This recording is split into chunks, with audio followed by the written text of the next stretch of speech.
Okay, here we are, Asian American Heritage Month. Last year, we held an online event to celebrate our heritage, and we discussed a PBS documentary series, Asian Americans. I believe learning about Asian American history can really help immigrants like myself who have chosen America as our home to feel a stronger sense of belonging. But this year feels a little different.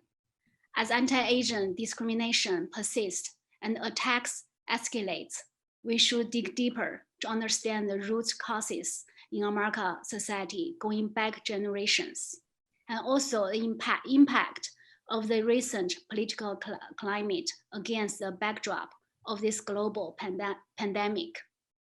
I can't think of better guest to talk about this topic with us.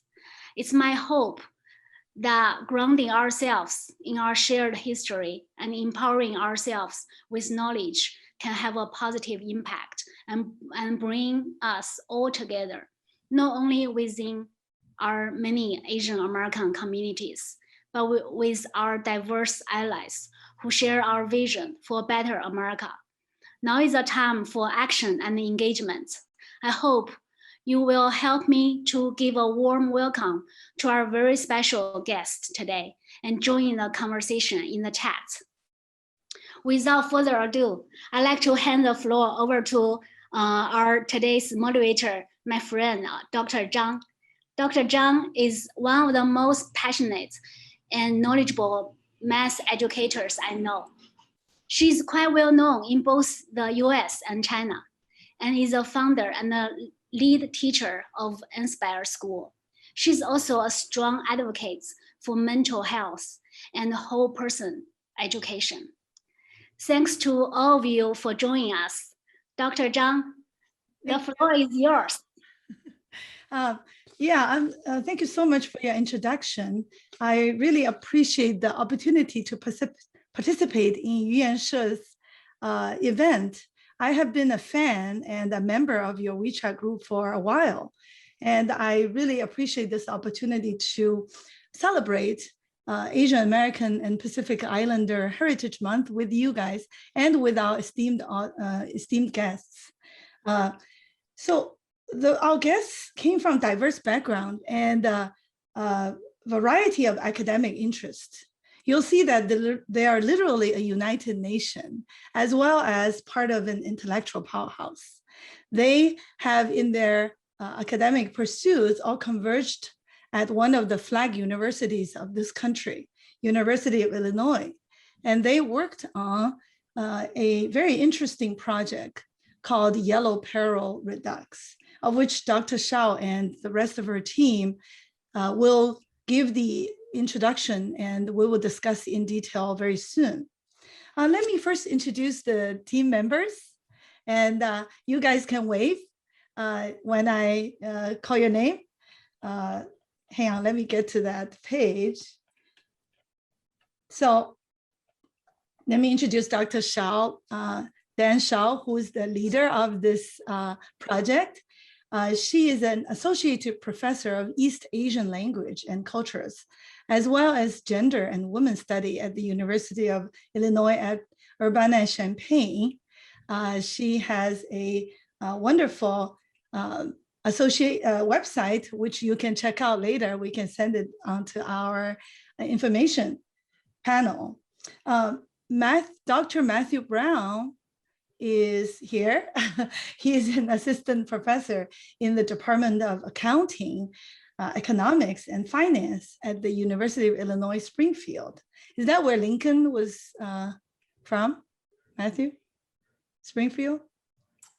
He spent a lot of time there, yes. Yeah, he has a BS, MS, and PhD from Florida State University, and MA in Economics from American University, and an MS in Accountancy from the University of Illinois, Urbana-Champaign.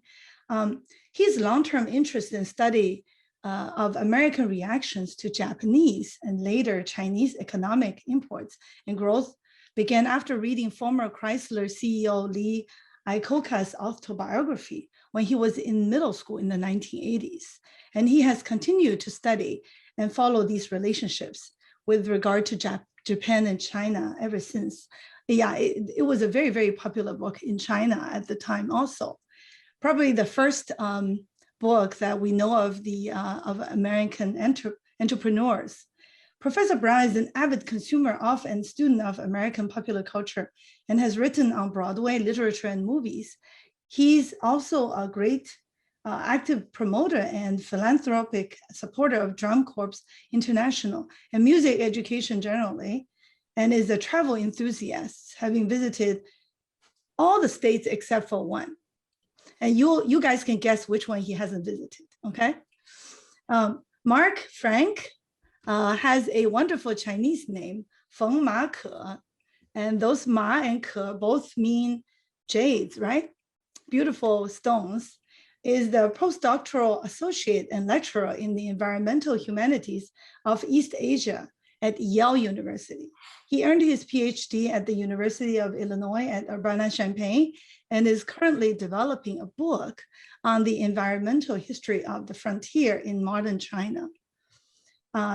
Natalia Rodriguez is a graduate student in East Asia language and cultures at the University of Illinois at Urbana-Champaign. She specializes in anthropology of Japan with a focus on traditional dress in contemporary transnational context. So interesting, huh? Before joining the graduate program at the University of Illinois, she worked in US-Japan grassroots diplomacy and cultural exchange in Japan and Chicago. So as you can see, they collaboratively worked on this exciting project called Yellow Peril Redux. And thanks to one of our former presidents, University President Edmund James, he helped to persuade the US government to return the Boxer Indemnity, 就是庚子赔款议和权以后的 Boxer Indemnity. Well, return part of it to China and use it to build higher education institutions. And Tsinghua University came to being with a returned Boxer Indemnity. And Edmund once wrote in a memorandum saying that the nation which succeeds in educating the young Chinese of the present generation will be the nation which, for a given expenditure of effort, will reap the largest possible returns in moral, intellectual, and commercial influence. Definitely, as he predicted more than 100 years ago, well, this country, the USA, has definitely reaped the largest possible returns in moral, intellectual, and commercial influence in the past century. So for us, our generation in this era, while we are continuously making contribution to the US, we are eagerly reviewing our history and experiences here and in the global context of the US-Asian relations. So with more reflection on the past and present, we will take further action to achieve more racial equality, create more inclusive cultures, and promote more racial equity for Asians and Asian Americans. The basics about our Yellow Peril Redux project, it started from a conference, international conference titled American Cultural Responses to Asian Economic Invasions. Actually, it was Dr. Brown's baby, right? Yeah, he and I, we chatted something we forgot, maybe about alumni organization. And then finally, we noticed that the Academy on Capitalism and Limited Governance at UIU in Urbana-Champaign and the CEAPS, Center for East Asian and Pacific Studies, we could provide funds. So we have at this conference. Professor Brown, do you have any more information about this conference to share with the audience? Yeah, so I think one of our major goals, and one of my major goals all along in studying these issues is, it's been the idea that we need to look at the relationships between America and countries like China and Japan and others in a much broader lens than we usually do. So we need to take a much more interdisciplinary, transdisciplinary approach. So it can't just be about economics or politics. We need to look at culture, cultural representations, and bring people with different expertise in those areas together. So that's what I think we tried to do at that conference, and start understanding how things like economic change, economic exchanges, and as well as geopolitical concerns and others led to and helped form the kinds of political debates or confrontations that we see now with, for example, with anti-Asian violence. Yeah, and thanks to this conference, we began to notice some similarities between American cultural responses to Japan's economic rise in the 1980s, 90s, and then to China in the 2000s, especially 2010s, even before the full-scale trade war launched during the past several years. Currently, with the rampant racism, as well as animosity felt by the Asian American community, maybe Matthew can answer this question. Is this a unique time in history, or has it happened before? If it has, how is it different from what happened in the past? In the curriculum, you guys often make the comparison with the Japanese quote unquote invasion in the 1980s. So is this a continuation of the same? I definitely think you would say there are similarities, but there are also important differences between the relationship between the United States and Japan in the 1980s and 90s, and then the United States and China in the 21st century. And it's certainly the case that everywhere around the world where we see large attempts to integrate different populations, you often have episodes of violence.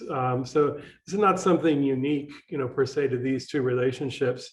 Yeah. I think the biggest lesson I've taken away from this, and the biggest frustration to me, is that the origin of a lot of these debates about, in the United States about Japan in the 80s and 90s, or China today, begins with the idea of a trade war. And that's to someone as an economist like me, a very misleading and a very unfortunate terminology, because trade is mutually beneficial. We don't engage in trade with China or Japan out of conflict or war. We engage in exchange because we are each made better off by doing it.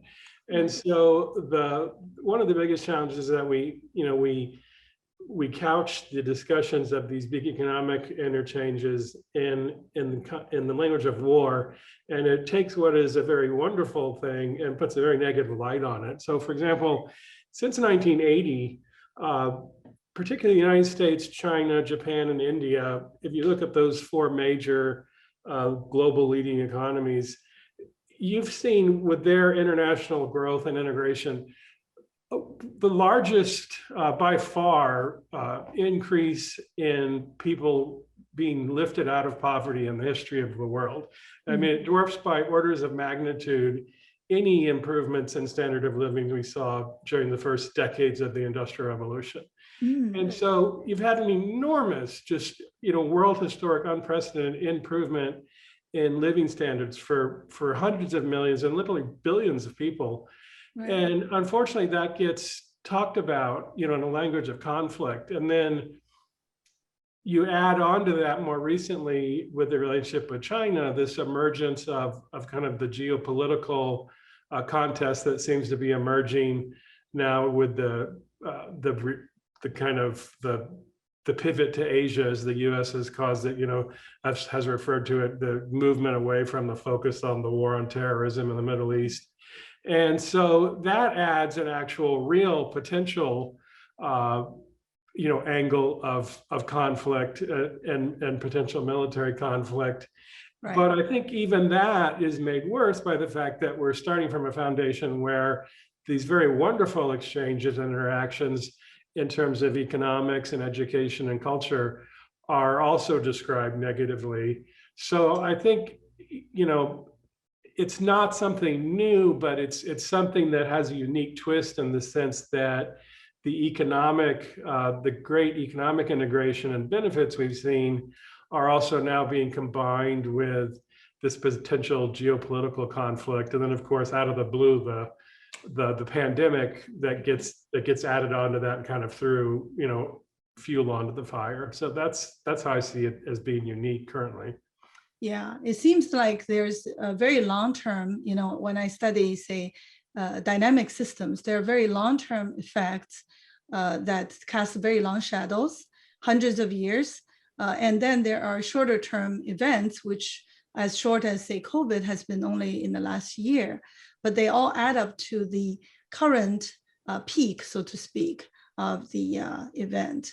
And I was going to comment also with the obvious benefit of the UIUC's promotion of the Chinese youth getting the education. And we've all been we're the generation that benefited from it. So that's a wonderful framework that you put it, which is also where I, as a enthusiast of history, wants to look at. So that's wonderful that you guys are putting it in a 100-year or 200-year framework instead of just 5 years. And I also think that the language that we use, like you said, is particularly pertinent, because if we say it as a war, then we start to have the analogy of weapon, analogy of gaps or trenches, instead of a bridge, right? Where we are able to bridge places. Yeah. So and it creates the idea of winners and losers, which is the exact opposite of what voluntary mutual trade is about. Exactly. And the reason these countries have gotten so much wealthier the last 40 years is because of mutually beneficial gains from trade. One country hasn't been winning at the other's expense, but when we talk about it in war, you think about that. So you get what is a very good thing and a very beneficial thing to all countries being talked about and thought about in a way that you think somebody has to lose in order for somebody to win, and that's exactly wrong. It portrayed it as a zero-sum game, while in fact we're making a huge more sum, so to speak. In Chinese, we say "ba bing zuo da," so everybody will not go hungry.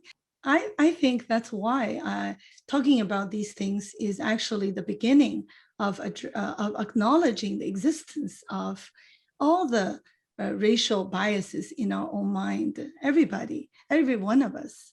So I don't actually agree with Chloe Zhao's comment in her Oscar award that she says in Chinese, 人之初性本善.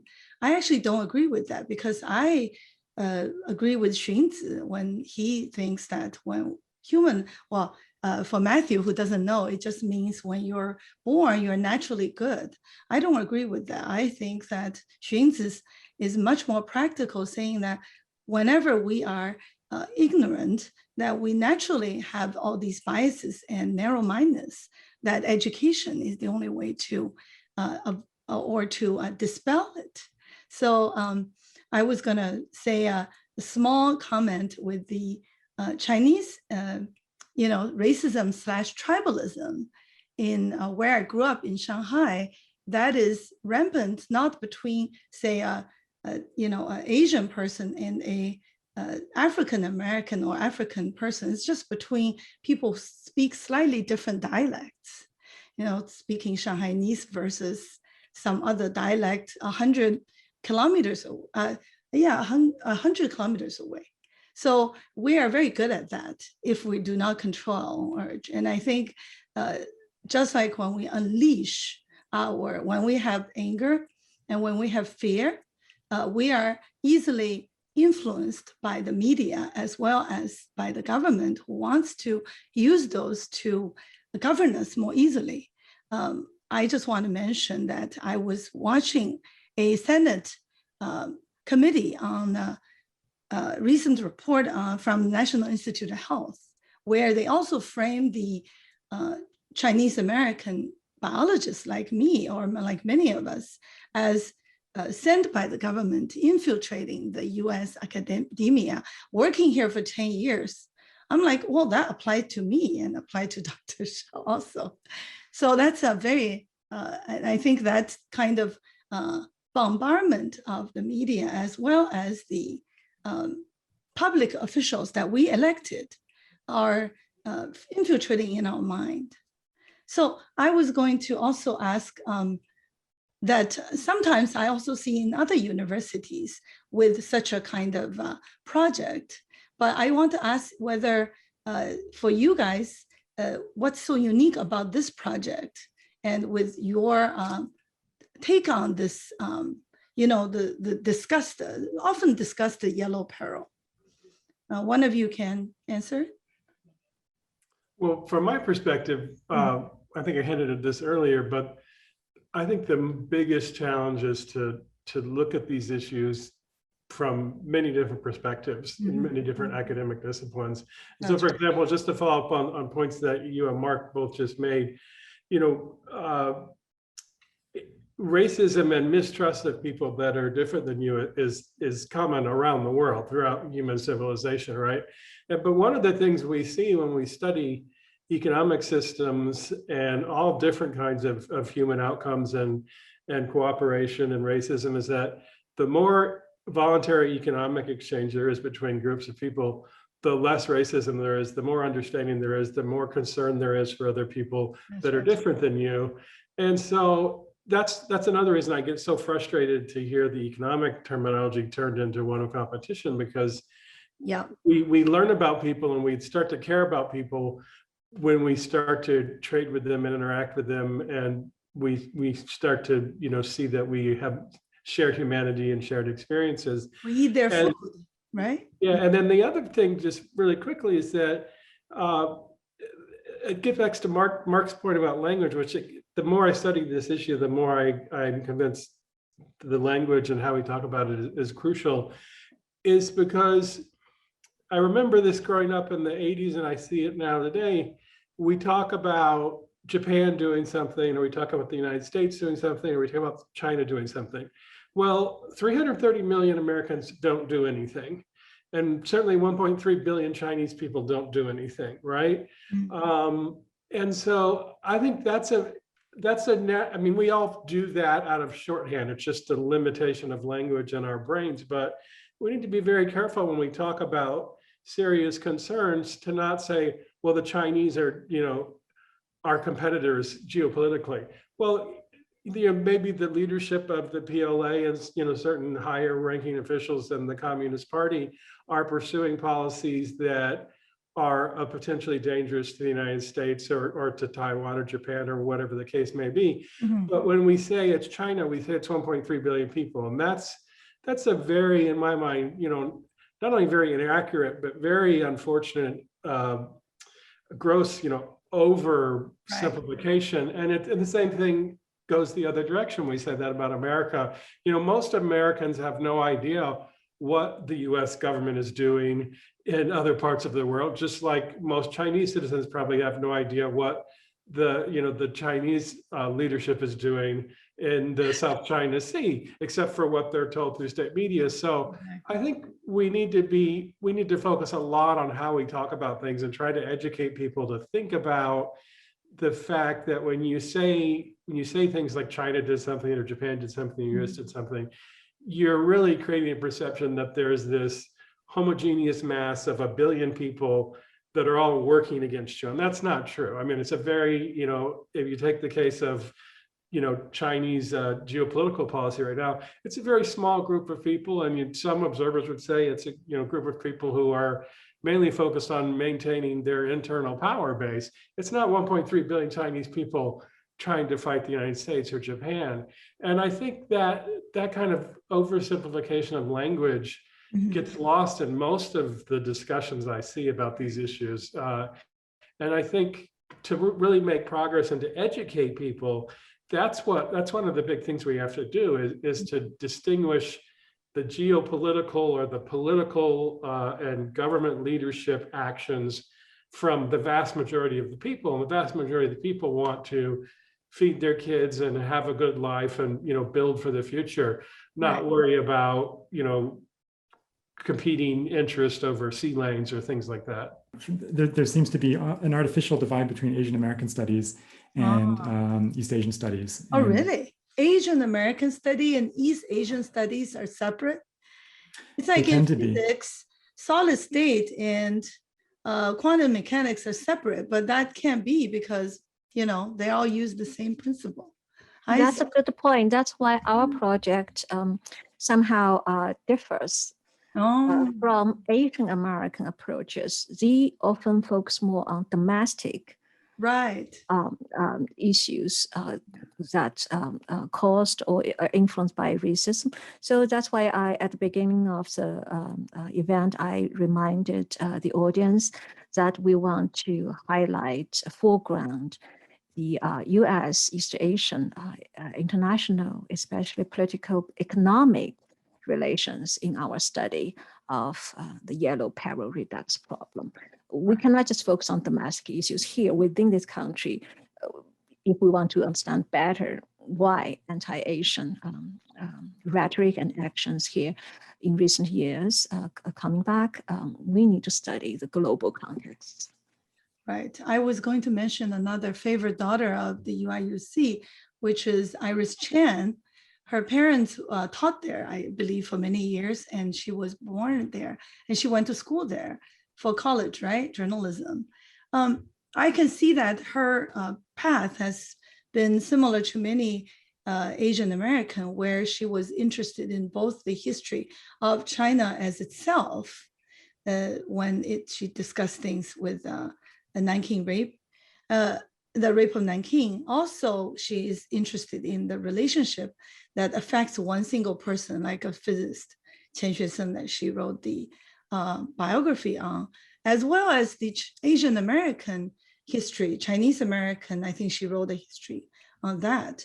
So I have a lot of hope as a teacher of young children that the generation that grew up here, who are immersed both in the American culture as well as having the influence of their ancestors and their parents in Eastern Asian culture, they will be able to do a lot of contribution to this kind of area.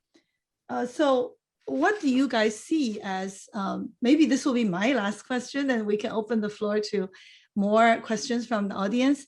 One of my what I've been always thinking, especially given the severity of the recent anti-Asian hate, is what we individual can do to make a difference in our surrounding as well as in the bigger picture. So you guys can go around, whoever decide to, answer this question.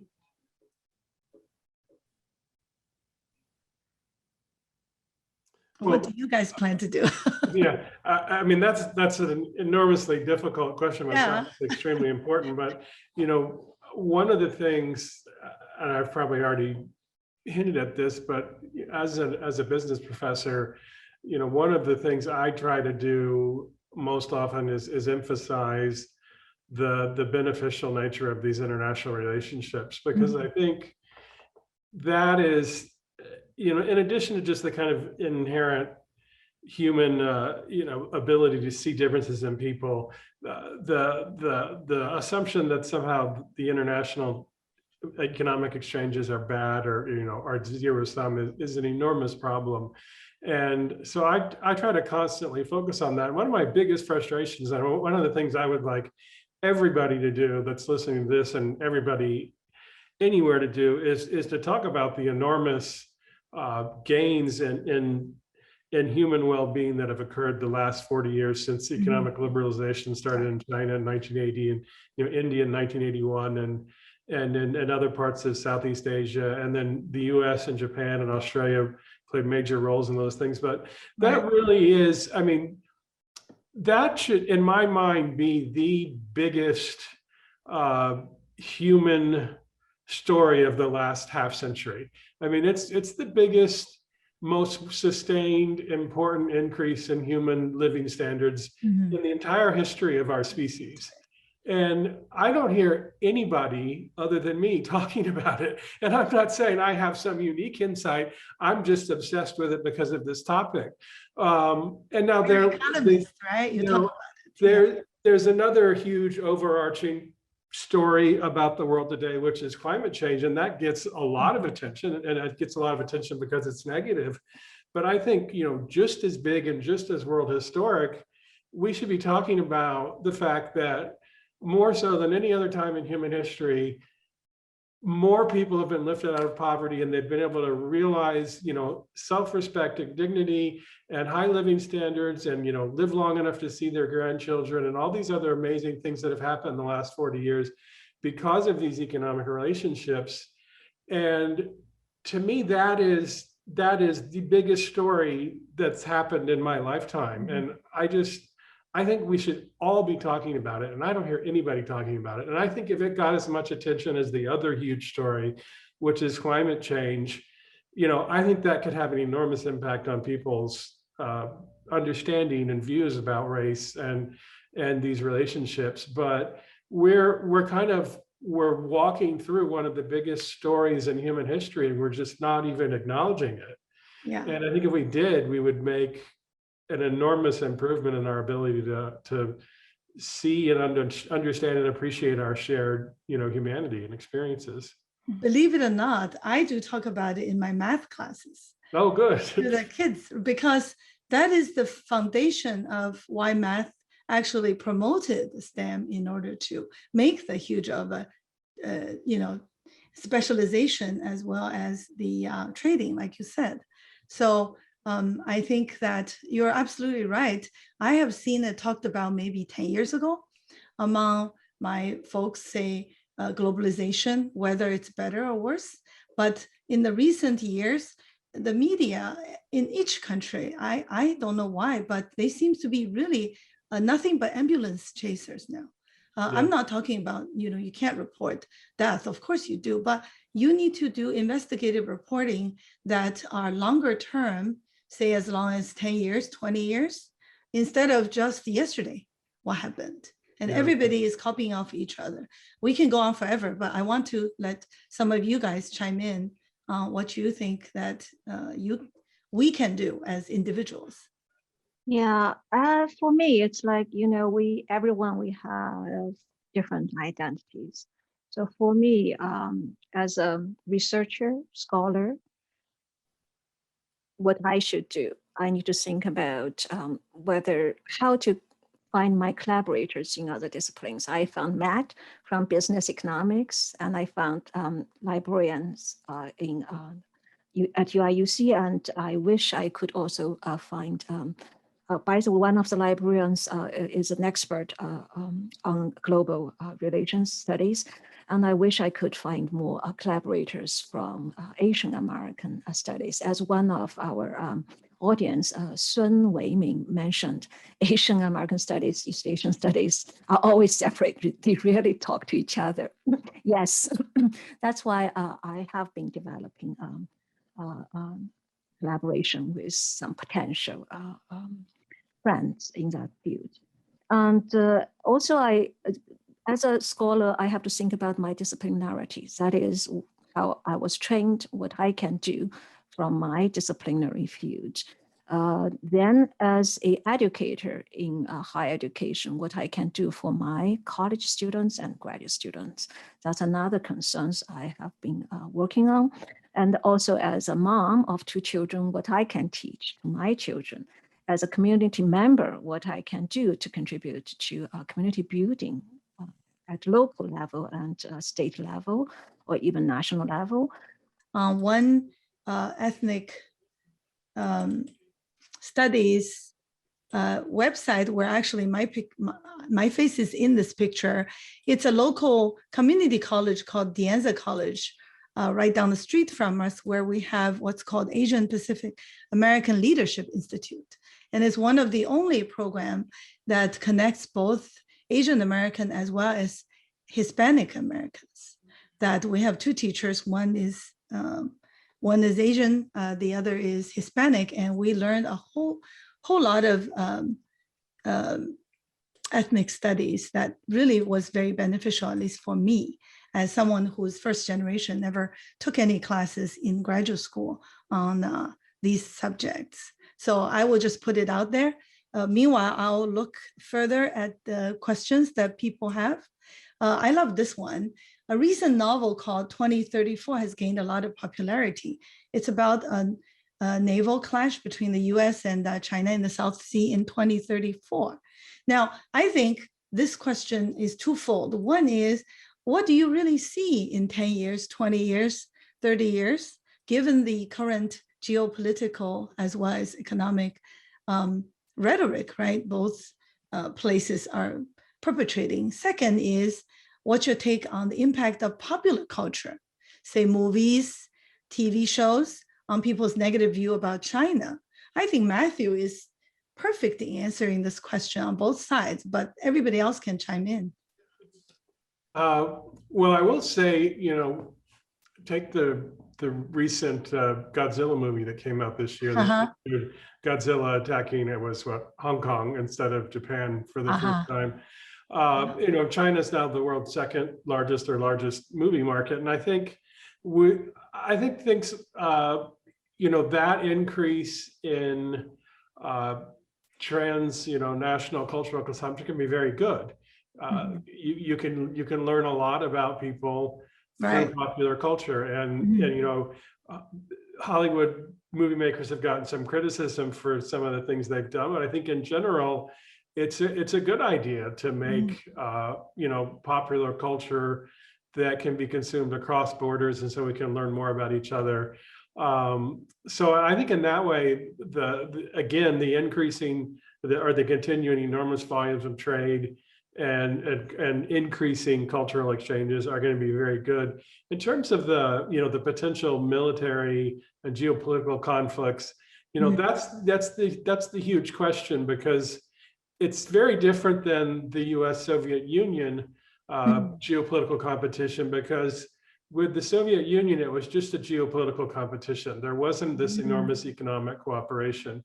So with China, the US has, they each share their two most important economic partners, and they're also, their leadership to some extent is establishing themselves as major geopolitical rivals. But to me, I guess I'm more optimistic on the geopolitical front, because the potential cost is just uncalculably enormous to breaking that economic relationship. And I think a lot of what we see now, I'm definitely not an expert on internal Chinese politics, but I think a lot of what we see now is driven by a small number of people trying to maintain power.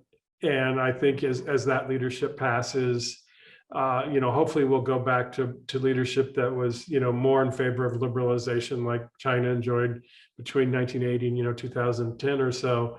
But my big hope is that even though there's a lot of growing geopolitical tension and discussions of military tension, at the end of the day, you never had a direct military confrontation between the United States and the Soviet Union. And the game theory behind that was because it could escalate so much that the nuclear war would be unwinnable. But with China, you not only have that game theory, consideration discouraging conflict, but you also have this enormous economic consideration where just the entire populations of both of those countries, all their business leaders have enormous incentives to try to exert influence to prevent that kind of conflict from happening. So I'm pretty optimistic about the geopolitical rivalry. I don't think it's going to get to the extent that it got with the Soviet Union.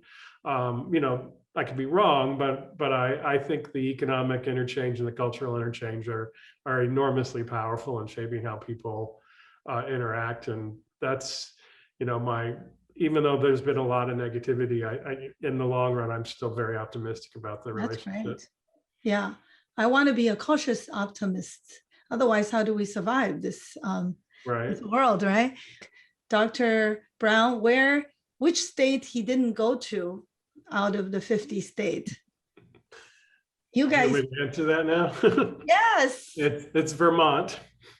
What's wrong with Vermont? Just not on the way to anywhere. So I think if you ever want to escape to Canada, that's the route. My great thanks to all of you, which I really appreciate is that each one of us, despite how small our effort is, actually makes a difference.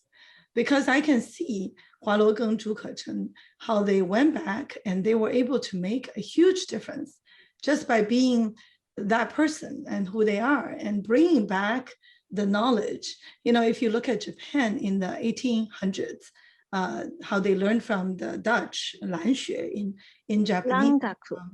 Yeah, so it's a wonderful optimism that I have a feeling where one of us, no matter how little effort we put in, that is a positive effort, then it will always breed some positive result out of it.